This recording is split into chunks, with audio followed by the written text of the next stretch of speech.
जय श्री कृष्ण। संपूर्ण विश्व में अनिश्चितताओं के संदर्भ में आज की वार्ता का विषय है तापत्रय। तापत्रय या त्रिताप या त्रिविध ताप अर्थात 3 प्रकार के दुख या ताप के विषय में हम सभी ने कुछ न कुछ सुना है, पढ़ा है। ये 3 ताप हैं आध्यात्मिक, आधिदैविक और आधिभौतिक। प्रत्येक मनुष्य प्राणी तीनों तापों के सम्मिश्रण के साथ ही इस धरा पर जन्म लेता है और ये त्रिताप हमारे पूर्व जन्मों के संचित कर्मों के फलस्वरूप ही प्राप्त होते हैं। यह निश्चित है कि तीनों तापों का नाश ही हमें आवागमन के चक्र से मुक्ति दिला सकता है, ऐसा संत महात्माओं की वाणी पढ़ते सुनते आए हैं। अतः मनुष्य प्राणी का परम उद्देश्य त्रिताप का शमन करते हुए परमात्मा या परम धाम की प्राप्ति मानी गई है। इस गहन और गंभीर विषय पर मैं अपनी अति सामान्य जानकारी से जनसाधारण विचार व्यक्त करने का प्रयास कर रहा हूँ। आशा एवं अनुरोध है कि प्रबुद्ध जन मेरी गलतियों को क्षमा करते हुए त्रुटि सुधार की कृपा करेंगे। इस भौतिक जगत में हम सभी आधिभौतिक तापों में उलझे नजर आते हैं, जो कि मुख्यतः तन और धन जनित होते हैं। हमारी सामर्थ्य और शक्ति प्राय इन्हीं के उपचार निराकरण में खर्च होती रहती है। कभी निकट परिवारजन तो कभी पड़ोसी या मित्र या फिर ऑफिस सहकर्मी इत्यादि के आधिभौतिक ताप की सूचनाएं प्रायः प्राप्त होती रहती हैं। हम अपनी कर्तव्य भावना के वशीभूत अपना सहयोग प्रदान करते रहते हैं। कभी स्वयं को भी इस ताप में जकड़ा पाते हैं। तात्पर्य यह है कि आधिभौतिक तापों के कारणों से आ रही चुनौतियों के उपचार निवारण करते करते कब बुढ़ापे की दहलीज पर अपने आप को खड़ा पाते हैं, पता ही नहीं चलता है। आधिदैविक तापों पर हमारा लेश मात्र भी हस्तक्षेप नहीं चलता है। प्राकृतिक आपदाओं विपदाओं को झेलने के बाद ही हमें संकट की तीव्रता व स्थिति का ज्ञान भान होता है। सैटेलाइट संसाधनों से कुछ प्रकोपों का सीमित पूर्वानुमान ही हो पाता है। वैसे भी बचाव के उपायों की अपनी सीमाएं हैं।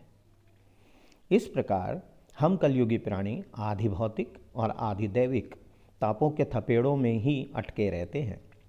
हालांकि मन की चंचलता और बुद्धि की विचित्र विचित्र युक्ति से पनपे विकारों से आत्मिक ताप भी झंझोड़ते रहते हैं। आध्यात्मिक तापों के निवारण की शुरुआत ही असीम सौभाग्य की बात लगती है, लेकिन इस डगर पर चाहते हुए भी चल पाना आसान नहीं है। यह भी देखने में आता है कि आधिभौतिक तापों के निवारणार्थ एवं आधिदैविक तापों को झेलने के उपरांत के कार्यकलापों की व्यस्तता में ही संतुष्टता का अनुभव करते हैं। परंतु परिस्थितियों से मजबूर हम मानव जीवन के मूलभूत उद्देश्य को ही भूल जाते हैं। आधिभौतिक ताप काटते वक्त यह ध्यान रखना अनिवार्य है कि नए प्रारब्धों का बीज न बोया जाए। इसीलिए परमात्मा श्री कृष्ण ने श्रीमद् भगवद गीता में निष्काम कर्म का मार्ग सुझाया है। कर्म तभी कर्म योग बनता है जब उसमें निष्कामता हो, वह भगवद प्रीत्यर्थ हो, अन्यथा सभी कार्यकलाप केवल क्रिया मात्र हैं और बंधन कारक हैं। यदि हम आधिदैविक तापों की बात करें तो उन्हें सहने भोगने के अतिरिक्त हमारे पास कोई विकल्प नहीं है। लेकिन दिनचर्या में यह जागरूकता रखना भी अति आवश्यक है कि हमसे देवी देवताओं के प्रति कोई अवहेलना या अनादर नहीं हो जाए, वरना आधिदैविक तापों की श्रृंखला भी नहीं टूटेगी एवं पुनर्जन्म का निर्धारण करते वक्त परमात्मा नए दैविक पापों की गणना तो करेंगे ही। जहाँ तक आध्यात्मिक तापों के विसर्जन का प्रश्न है, वो तो आत्मा का परमात्मा की चरण शरण में ही संभव है। अनंत की यात्रा को विश्राम तो परम धाम में ही मिलने की आशा की जा सकती है। श्री कृष्ण ही तीनों तापों का नाश करने वाले हैं, ऐसा श्रीमद् भागवतम के शुभारंभ में महात्म्य के प्रथम अध्याय के प्रथम श्लोक में कहा गया है। सच्चिदानंद रूपाय विश्वतोपत्यादि हेतवे तापत्रय विनाशाय श्री कृष्णाय वयं नुमः।